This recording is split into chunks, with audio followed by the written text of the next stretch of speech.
Oh my goodness. Really April Fools. Apologies about that. So with Streamlabs, I was still learning how to use it. So I didn't, for the first time I tried, I did a transition, a studio mode, and I didn't transition. So I just showed the starting soon video over and over and over. And then, thanks to there's maybe time who pointed out in the Twitch chat only after I like kind of got towards the end of it that my mic was not working and my audio input device was changed for some reason since last night. So that is really frustrating. So third time, hopefully it'll work.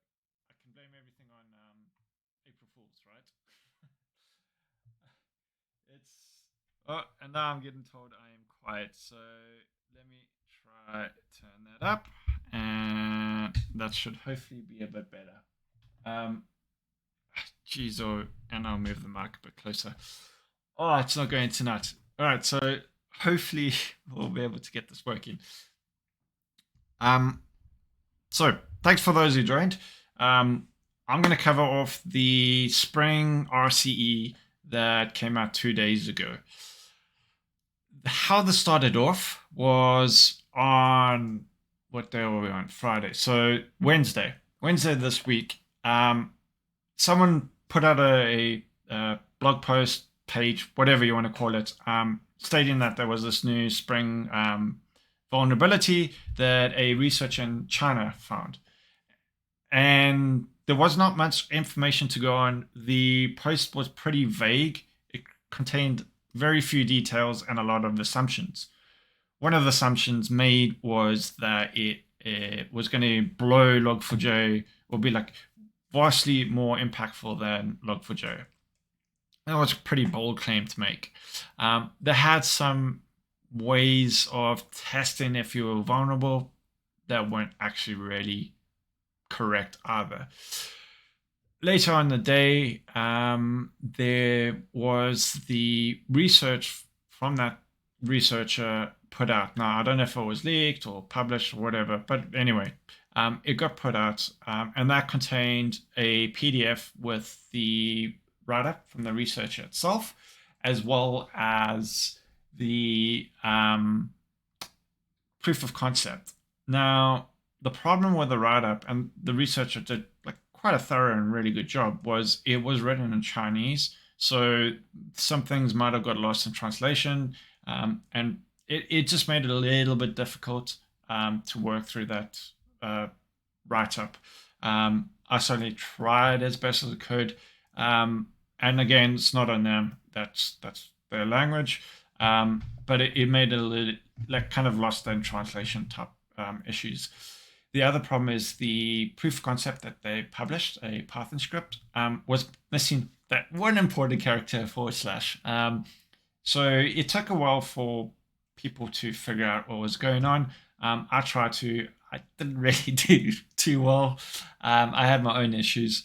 But eventually people got the proof of concept working and then started experimenting and doing further research. Based on that, a lot more became known about this vulnerability. So it was confirmed to be an RCE. The way it works is the vulnerability allowed you to essentially create a new JSP on the server, the application server, and then you could then call that JSP. Because you could create that JSP, you could then basically include Java code, and in that Java code, you could use that code to execute commands, and away you go. You got RCE. So the vulnerability itself is probably technically questioned whether it's a true RCE, but the outcome, it does allow for RCE. As people did further research, it was found that it was only specific to Tomcat application servers, which is a good thing. It narrows the scope. When the official blog post was announced, it was also mentioned in there that Java 8 and below were not impacted by this. So only versions Java 9 and above, which is true. So yeah, one of again, in that post, there were assumptions about what determined the impact, and as people researched it, it became more apparent that the impact was probably a bit more significant or widespread than first thought. So if you were using a vulnerable version of Spring and you were running the correct version of JDK, so 8 and above, and running on Tomcat, and you were using Spring MVC, you were basically vulnerable. So Spring MVC uses the MVC approach to web apps, where you have a model, a view, and a controller, and MVC. The model represents data. So in this case, a good example is a person. They have a name and an email address. The view represents how you display data and information to your users. So in a web app will be a web page that's rendered to the user's browser. And then lastly, the controller. So the view will probably display things like that person's name and email address, or even be able to take in a name and email address if you're trying to create a new user or update a user. The controller controls the kind of business logic around that. So say you're updating or creating a new user, you might limit the emails to specific domains, and you kind of put that logic in the controller. The controller ties the view and the models all together and does its magic. So that's MVC. Now this vulnerability lies in that. It lies in the bind. Show you in the code. To be honest, I'm not too clued up on all of that. It's been a while since I last used Spring, and I'm pretty rusty on that. But it's basically the way that you can attach like resources and models to a controller, and that's where that vulnerability lies. I'll show you in the code. And it only affects specific versions. Now, Spring have done a really good job.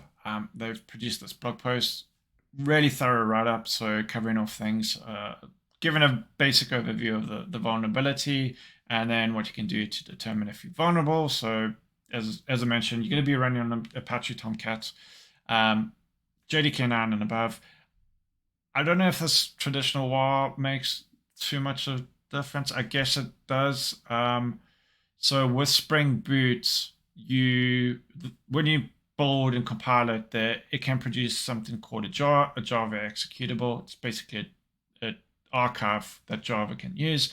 And then instead of running an application server such like Tomcat, you can just run that jar. This is really good for like smaller microservices type thing, where you can just run the jar rather than having to go through and set up the entire application server. So it looks like those aren't affected. But if you have a WAR that you then deploy to an application, a Tomcat application server, then you're probably vulnerable, and you're using the effective version of Spring MVC. In this case, I also say WebFlex. They give some additional notes around it. So there are workarounds. My recommendation is don't use those workarounds. Rather update. Now, if you can't update for whatever reasons, then certainly apply the workarounds. But given the choice, updating will be far better than doing the workarounds. And then lastly, this misconception. So the misconceptions also probably stem from the little information that was at hand at the time. But it didn't help timing-wise that there was this another CVE, also RCE, but for Spring Cloud. These are two different things. So the Spring RCE that we're going to talk about is the CVE-2022-22965. So this is to do with Spring MVC. There's RCE in Spring Cloud, which is different. So this has the CVE 2022-22963. Unfortunately, they came out around about the same time. This one came out before, I think a few days before. Can't see if there's a date here. I can't see if there's a date on this post here. But you're talking a few days. So a lot of people were actually confusing the two vulnerabilities, there are two different vulnerabilities in two different parts of Spring. I've not used Spring Cloud, so I'm not too sure how it's used or where it's used. Maybe it's possible for you to even have both in there, but go look at the documentation. It'll give you more information. If you're using Spring Cloud, you should know, and if you're using Spring MVC, you should know as well. Then the CVE itself, you can also go click on the CVE on the blog post, and that will take you to this page, which also contains probably very similar details to the blog post. They actually reference it. So those who don't know, VMware actually owns Spring, so that's why you see VMware here. And it gives you very high level overview. So maybe this is really good to point to those who don't need all the low level information. It's actually very to the point, which is good. So as I said, one of the difficulties that I had when I first started off was trying to get the proof of concept working. I was running on a VM and I was just not having luck with it. I probably spent a good part of the day just trying to get it to work. And for the life of me, I couldn't get it to work. I was working with someone else. They managed to get it working. I followed the exact steps that they did, granted only slightly different OS, and I still couldn't get it to work. I also noticed that when I eventually did get it to work, somehow, I don't know how, it worked and then didn't work and then worked. So I think there was something maybe with Windows playing around with it. I don't know. Interestingly, Windows Defender picked up the exploit script. So it was pretty quick to detect that was the exploit script. I don't know if it was in its signature base yet or something else, but it was pretty quick. So maybe that's why. I don't know. But anyway, what I found is others also doing this, and they released their own sort of proof of concepts. So in this case, I use this one from this person retrospected. Awesome. And when I ran this using Docker, it just worked every time. So Docker is a really good way for doing these types of things. Docker is a containerization technology.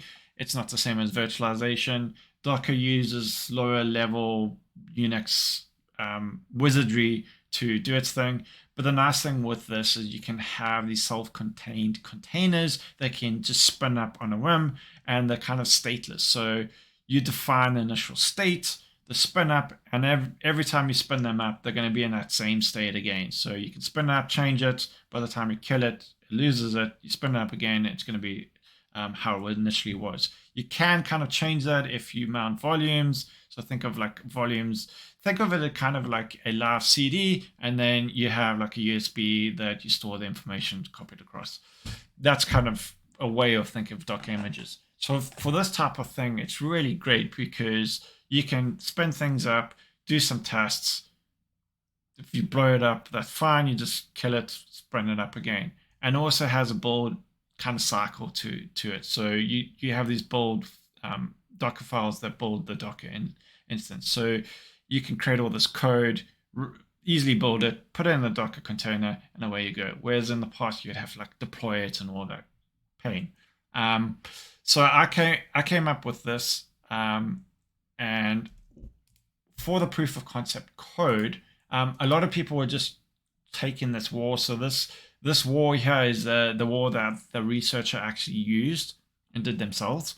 Now the problem with this is you can't then take this. I suppose you could maybe do it. You could take this WAR, unarchive it. It's just a zip format, so you can use zip. And then try to change the code that way, but it seemed like really cumbersome. You're going to include the libraries and that. So what I did is I just went to Spring itself. So if you go to start spring.io, you can define a project. You can put in different group IDs, artifact IDs, and all of that. And then you can add your dependencies. So in this case, you'd want Spring Web. Interesting. Okay. Sorry, that just caught my eye. And you go generate, and you can download this and it contains all the files to start off that project. Now, in Java world, there are different build tools. So in the past, you had something like Ant. Think of it like the Java equivalent of a C makefile or C++ makefile. Very old, antiquated. Not many people use that anymore. POM is associated with Maven. So Maven is a more build cycle tool. So in there, you have different phases. So you got things like cleaning up, compiling, and packaging, but also allows you to have dependencies. So in this case, here's a POM file that I have. So when you go to this initializer, this is basically what it produces. I didn't actually change anything in this file. As long as you specify the versions in that, you can actually reproduce this. And this then includes the version. So if we have a look here, this is a Spring Boot version. Now, Spring Boot is a really great way of spinning up web applications or other things within a Spring framework. It pulls in all the dependencies that you need and sets them up and all of that. It as the name says, it's like a boot up thing. It makes it a lot simpler to just start new projects. So we are using the vulnerable version. So the fix was in 2.5.12 and we are using 2.5.11 here. So we are vulnerable. Well, not quite yet, because we have the wall. We're going to deploy to a Tomcat server. And I'll show you now why, and I'll show you how this is proven. So yeah, here's the POM, all this good stuff. Now the actual code itself is within here. So Maven will pull in all the appropriate dependencies and then also take the source code, compile it. And then at the end, it will produce that WAR file. Within here, as I said, using the MVC. So in this case, the model, in terms of this vulnerability, the model itself is not that important. So in this case, it doesn't really do much. You also have the view, and that resides there.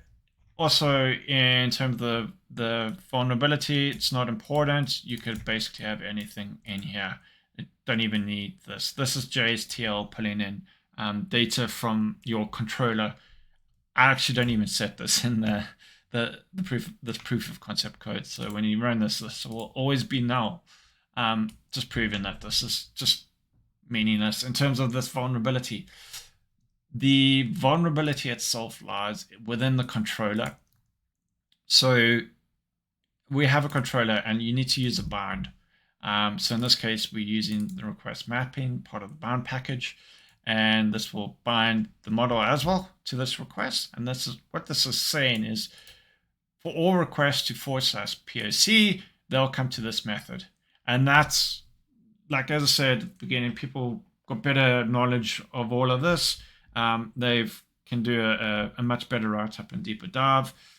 But this kind of thing, so if you're looking in your source code, you're looking for things like this, and that will determine if you're vulnerable or not.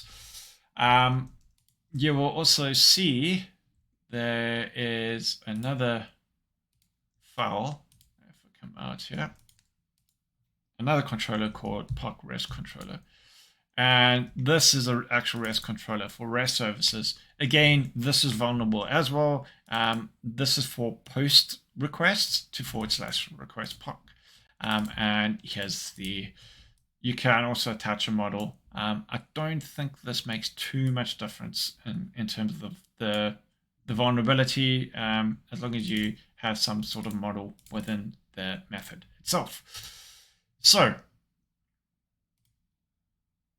created all these Docker files. So in terms of this Docker file, it's just using a Tomcat server. And then we basically take the WAR file and put it in this folder, and then Tomcat will unarchive and deploy it itself.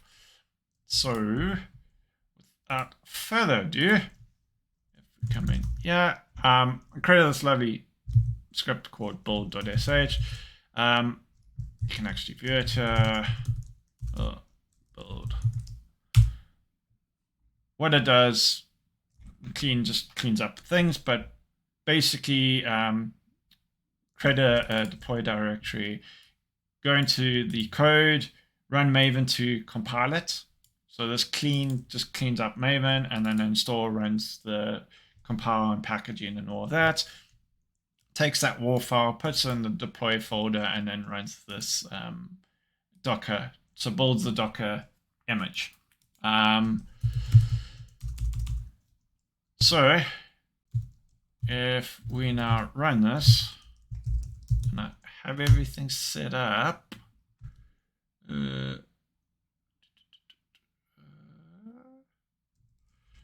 just going to make sure I've got everything installed.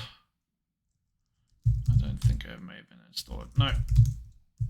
So you need JDK as well as Maven in order to run this tool, and Docker itself. So that hopefully won't take long.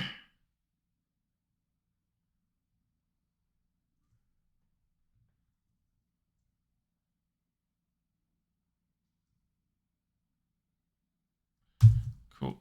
So if I run this now, it should do its thing. So that's, you can see there, it's running the build, it's pulling down all the dependencies. There is a way to generate all the dependencies using the project. I will get that for you in a bit. Just let it do its thing.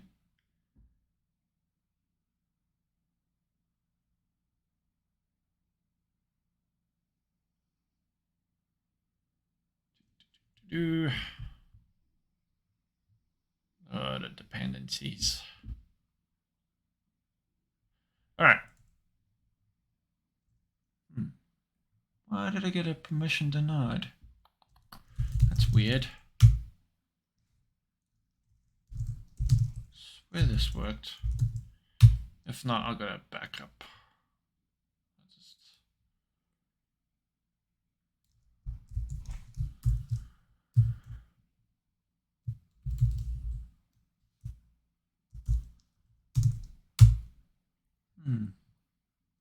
Sudo system cdl start docker.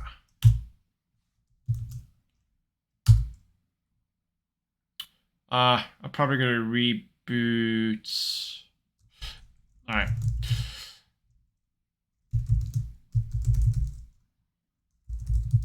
I have another system. Apologies about that.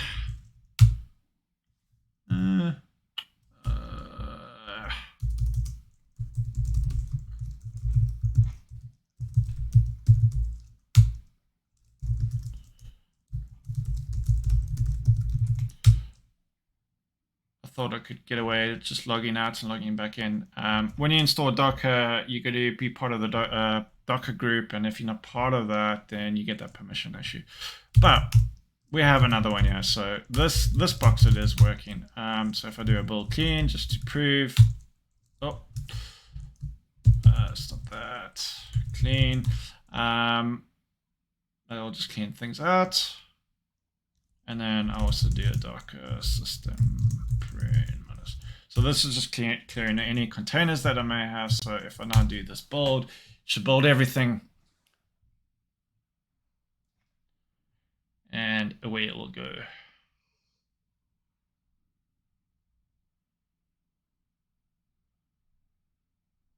So there, it's pulling a container down. So this is building the Tomcat image from Docker Hub.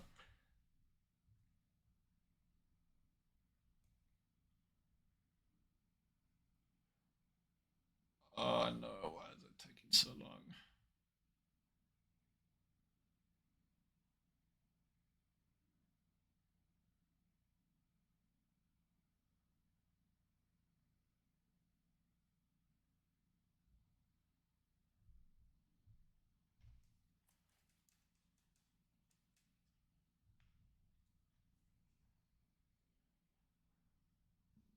So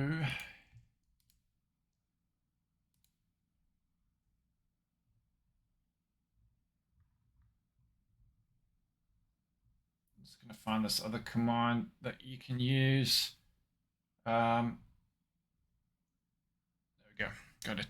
Cool. So that's not built. So I created the script called run web app. Basically what this does is just starts up the container. So now that's running. So what we can do is go to 192.168.0.119 port 8080. I gotta remember, I think it's just POC. I gotta get the, what was it? The right subdirectory, which will be in the POC. There we go.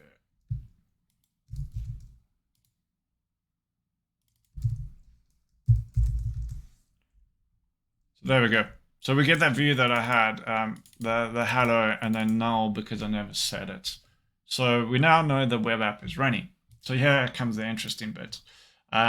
If you have a look at this run POC, what we're doing is running this Python script, which is running the exploit, kind of modified a little bit. So as I mentioned, I got it from that other GitHub repo who modified it a bit based off from the original one. And then I modified it a bit so you can actually specify a command that you want to run off it. I don't know, because I've done this 3 times tonight. I don't know if I mentioned the CVE is kind of ish. CVE, what it does, if you actually look at the exploit, it does this class loader and all of this wonderful stuff here, and it generates a JSP on the server itself, so the Tomcat server. So yeah, this Tomcat server. And what this is doing as part of this exploit code, if you want to call it, is it's writing to this JSP file, and I should be able to show you this while it's running. So it's writing this JSP, and in that JSP, there is Java code that is used to actually execute commands. So if we come to this and we SSH onto here again,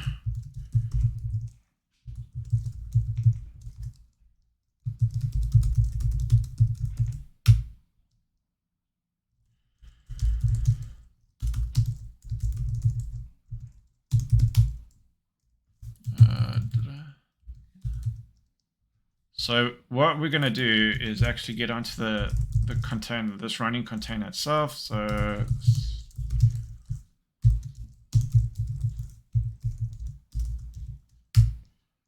and I got to remember where it puts the code. Bear with me. User local Tomcat web apps. So user local Tomcat web apps. Right. So you can see there's a wall that we deployed when we did that one there. And feature of Tomcat is it will like monitor this directory, and it sees the wall, it will automatically deploy that application. So if we come into Spring,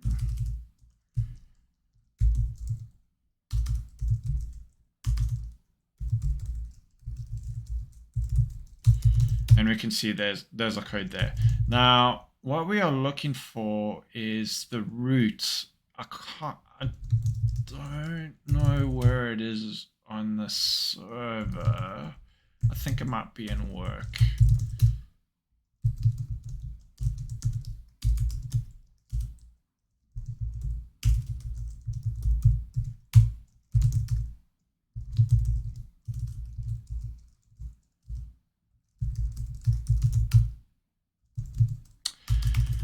No.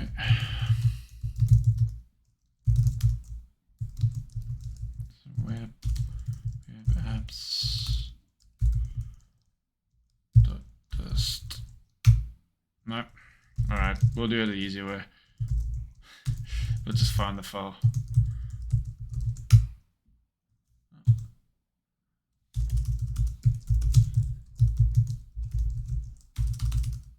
Please say this isn't open.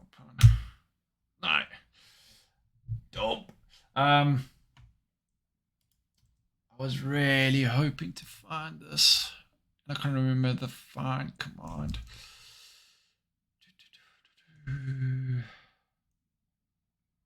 I don't know if anyone knows. I really wish I had a look. But anyway, you got to believe me. It creates that JSP, and within that JSP is the Java code where you can pass parameters, and as part of those parameters is the actual command that you want to run. So coming back to the exploit. So as you can see here, it'll send this as part of the header. That's where the vulnerability exists. It sends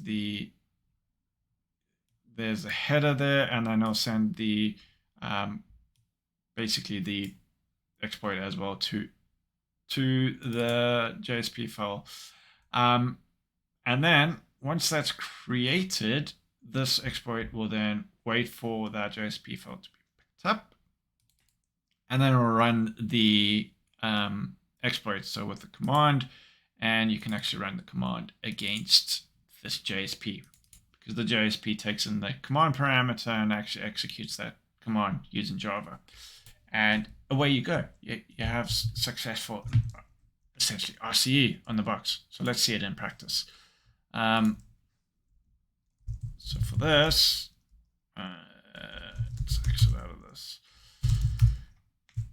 I'll do it on this box. Yeah. So this is local on the box, but all you need to do is change the run POC. In fact, let's just do this, because this is just a wrapper. POC.sh. It's going to take that.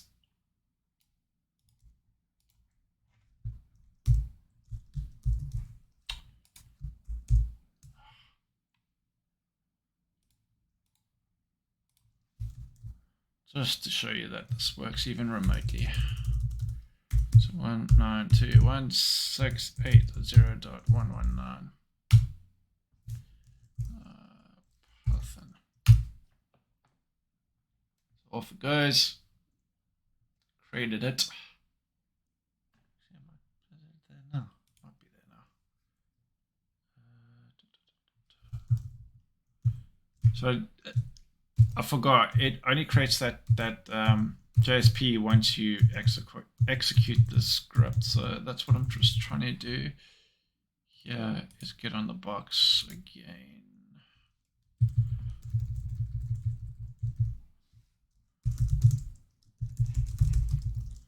Just want to see if it's there. It might be there now. Easier to find. Oh no.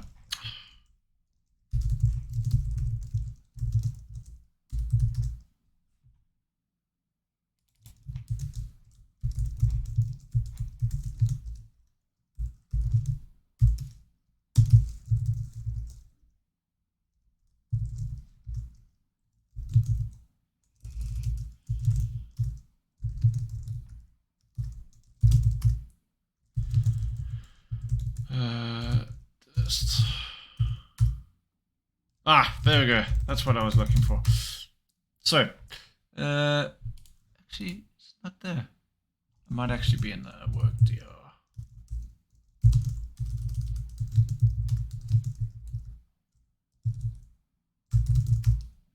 No. All right. Well, I don't know where it goes. Goes somewhere. But here you can actually see the command run. So we did a whohammer and we root. As we can see, if we're on the box, whohammer, it's running as root, ps minus ef, because the commands will be run as Tomcat itself. So if we do a ps minus exec, we can see here's the Java process running as root. If you really don't believe me, what we can do is, let's do a touch root hacked. So this should now create a file in the root home directory called hacked. And if we go here, there we go. So there's RCE, and you can clearly see you can also do it remotely. So this here is this local VM, and this is another VM that I have running elsewhere.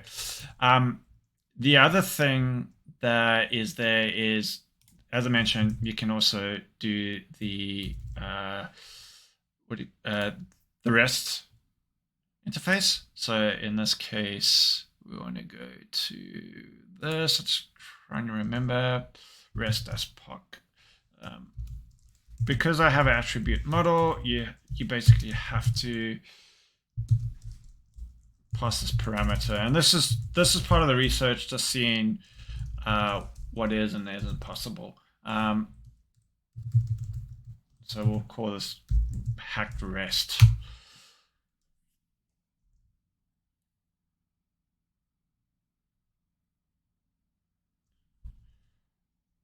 And there it is there. And you can obviously do things like to get a response back. Do things like the de facto RCE test, cat etc password. And there we go. So remember I said this is only vulnerable to Tomcat. So what we have here is a Docker file Jetty that we can then run. So if we do a build, I think I did this, Docker file Jetty.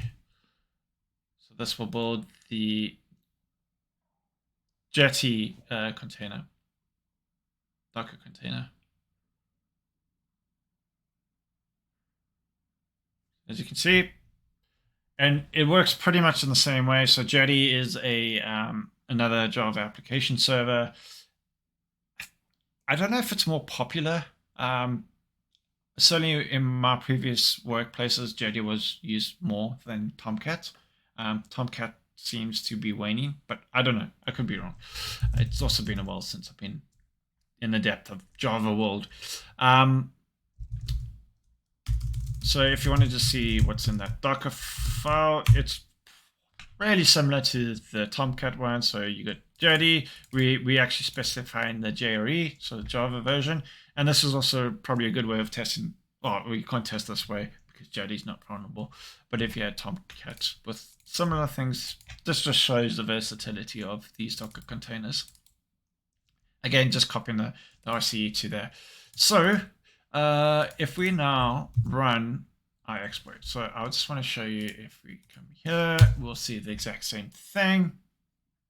Oh, actually going to run the web app.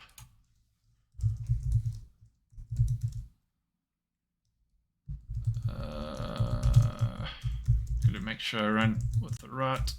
Oh, that's fine. Let's build that.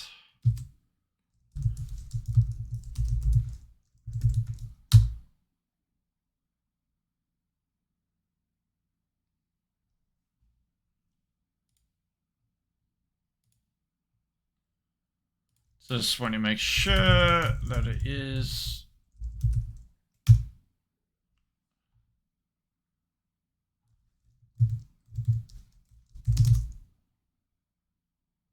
running. Cool. So if you come here, same thing. And if we now run that, you can see it just doesn't work. This is a good thing. Run that, doesn't work. So it doesn't work against Jetty, which is good. So hopefully that has helped. I'm really disappointed in myself. I screwed up the 2 streams before. Apologies, I'll get there one day. I was so proud of myself starting at a time. I screwed it up. But hopefully this has been helpful. If you are interested in playing around more, just go here. This is totally open. Again, stress, please don't use this to hack or target anyone. Use this for research purposes. Use it for the good. Yeah, download this, play around with the source code. As the nice thing about this, and my whole desire with this, is making it all wrapped up nicely, so you can make changes, run a command, test them out, make more changes, run a command, test them out, and just helping those just test further. Yeah. Thanks for watching. And apologies again about the multiple restarts. I will try to avoid that again. And hope you all have a great weekend. Bye.